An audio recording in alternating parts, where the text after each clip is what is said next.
Welcome back to Inside Criminal Mind, the series dedicated to analyzing the actions of an elite BAU team. If you are new to the series, there's a link in the description to catch you up.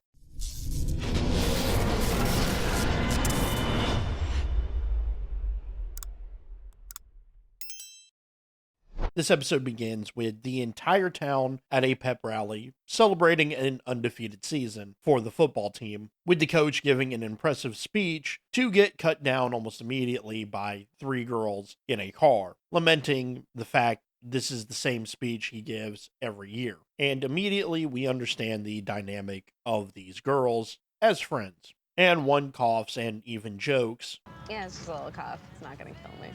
As they get home, one of them separates themselves and gets captured by the unsub, who uses her as a pawn to capture the other ones. Next, we see them in a basement, and with one of the girls coughing. Ugh, who knows, maybe it is the thing that will unalive her. It's weird that the unsub knows their names, then the unsub interrupts them to explain the game. One must die while the other ones live. Pretty messed up. At the FBI HQ, JJ meets with a concerned mother who believes her daughter was kidnapped, and no one believes her. But JJ understands the severity and contacts the local law enforcement in order to secure the team's help. And we see a subtle but knowing look from Gideon, which is all you really need to know what's on his mind. JJ then goes on to discuss the victims and their families, and also reveals voicemails that are the same, alluding to the fact that it's a script. Unfortunately, the phone was turned off, so they can't track it. However, Garcia has a trap in case the phone turns back on. Morgan then states the perceived obvious, maybe they just blew off some steam. JJ quickly dispatches this because she used to be just like these girls, and it is very uncharacteristic for the girls to act like this and jeopardize scholarships. Also, Gideon and Reed dispel the notion of the girls being unalived at this point because the voicemail specifically states they'll see them on Friday. When they arrive, Gideon, Reed, and Morgan meet at the abduction site. However, one of the parents is unable to be contacted as Hotch and JJ arrive at the station in order to meet the chief, and he attempts to discredit the mom, explaining how she is on medication for mental health, and JJ expertly shuts him down.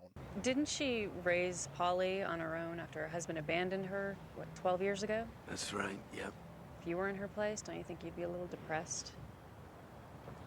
Point taken. Also, when the chief is explaining why he took the help, he mentions JJ can be pretty convincing, and the look she gives is priceless. Morgan, Reed, and Gideon discuss the abduction, and they realize that the abductor had to be local and obsessive, and Gideon finds a potential stalking spot. Hotch talks with one of the girl's parents, and we get the first look at their animosity. Back at the site, Reed calls Garcia in order to get DNA from cigarette butts. They also find the girl's car abandoned. Next, we get a pleasant scene of the girls arguing, and one of the girls explain the unsub using psychology, which is an interesting part. Most of the time, the victims have no idea what the unsub's MO is, which is a very nice touch. At the abandoned car, they realize the car had been there for a while. I'll say they roll out a spurned ex because he was at the pep rally, but it shows the unsub's cleverness of using information about the girls to lead the team away from him. While the team explained the profile, the last parent arrives and slowly gets up to speed when JJ attempts to calm him down and explain the situation. This is where Reed discusses other unsubs' nests that this unsub is most likely using. When Garcia calls Reed to inform him whose the DNA it was, then the parent who just showed up leaves the police station to attack the soccer coach, who was the one smoking near the abduction site. And Morgan tackles the father in a spectacular fashion. Actually, let's see that again.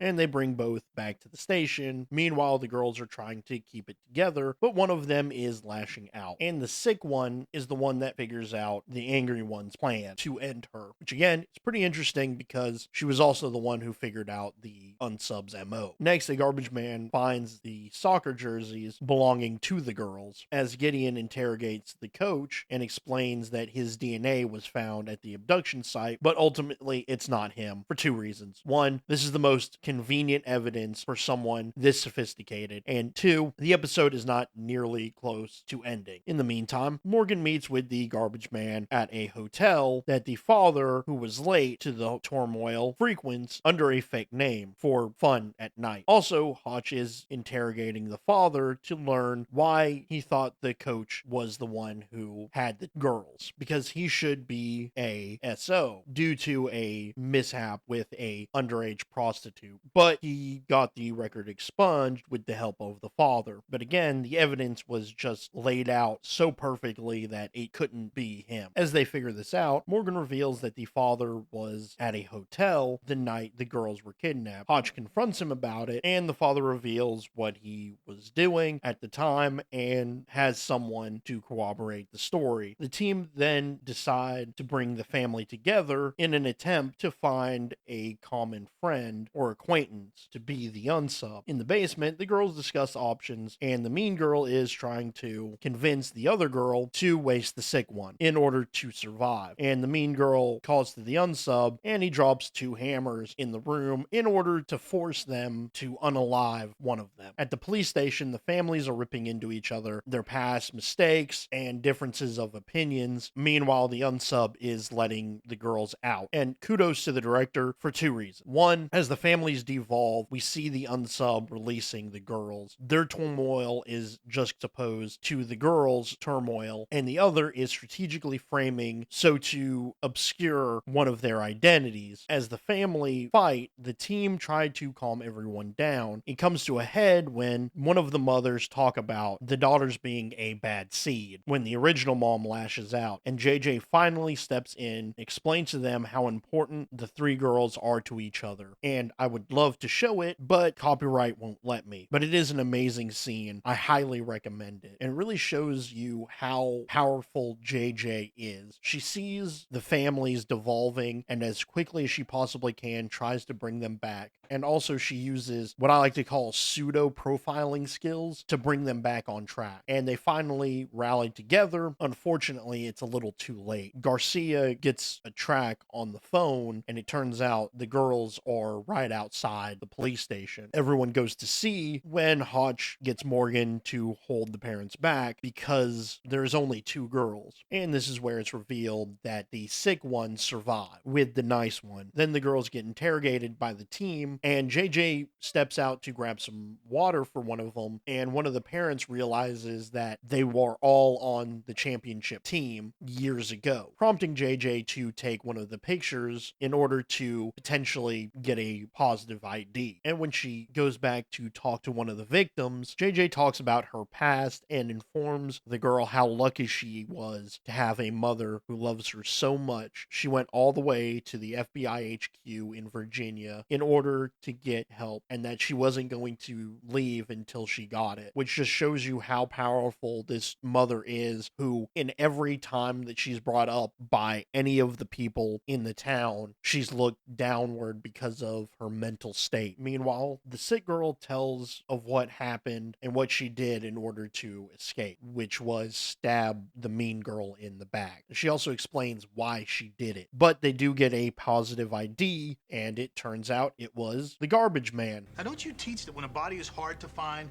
the person finding it is always a suspect?